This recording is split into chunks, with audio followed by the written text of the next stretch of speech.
These are the most insane punishments of all time. People during the Middle Ages were notoriously brutal, and this is a well-established fact, and that mad cruelty often comes out in full splendor while punishing people for their crime, both those they've actually committed and those they've only been suspected of committing. Once this video's over, you'll feel immensely grateful that you weren't born back then, we bet. So let's get inside this video. At number 1, we have Submerged under an elephant. In ancient India and other regions of Southeast Asia, it was common to practice executing criminals by crushing their heads under an elephant's trunk. In this, elephants were trained to kill their victims instantly or torture them over a long time. On infrequent occasions, the elephants were only instructed to dismember the inmates rather than kill him outright. At number 2, we have murder through rat poisoning. Even now, the use of rats for torture or execution is present, albeit it was more so in the past. The rat would be placed inside a cage, and the process would be called a rat trap.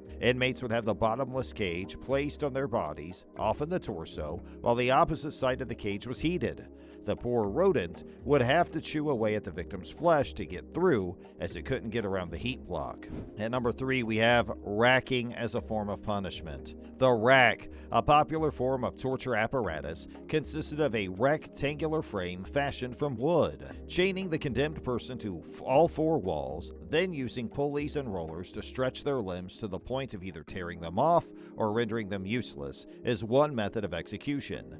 The phrase was typically said while trying to coax a response, such as a confession or piece of information, out of a target. At number 4, we have cut in half. The same idea is conveyed that people were frequently executed by having their bodies sawed in two. This form of capital punishment was used in various cultures and periods, including the Roman Empire, Spain, and some areas of Asia. Disembowelment was another form of similar punishment in which a living person would have his organs removed till he died. At number 5, we have stake burning. An early civilization's preferred method of starting a fire was by burning a person at the stake. This was a common form of punishment for those found guilty of treason or witchcraft, as it both deterred others from committing these offenses and provided a dramatic public display. At number 6, we have being scalded to death. Playing with one's meat or one's convicted was a common pastime for ancient people, and it was common practice to cook the condemned in oil or water until they died. While it was not as widely used as other techniques, as no other actual blood was seen, it did have a following in Europe and Asia. At number 7, we have raped by a wild animal to death. The Romans had a penchant for entertainment and enjoyed a good show. The sight of animals killing humans for entertainment is second to none. If it were a woman, as was the unfortunate Locusta's fate, she would be raped by particularly trained wild animals until she died. At number 8, we have impalement. During the Middle Ages, it was customary and fashionable to be impaled on a pike, pole, spear, hook, or stake. People convicted of treason or other crimes against the state would be given such a sentence, and many instruments of this type of punishment were indeed invented by humans. This horrible procedure was used to execute criminals for various offenses, as it typically involved penetrating an orifice of the body.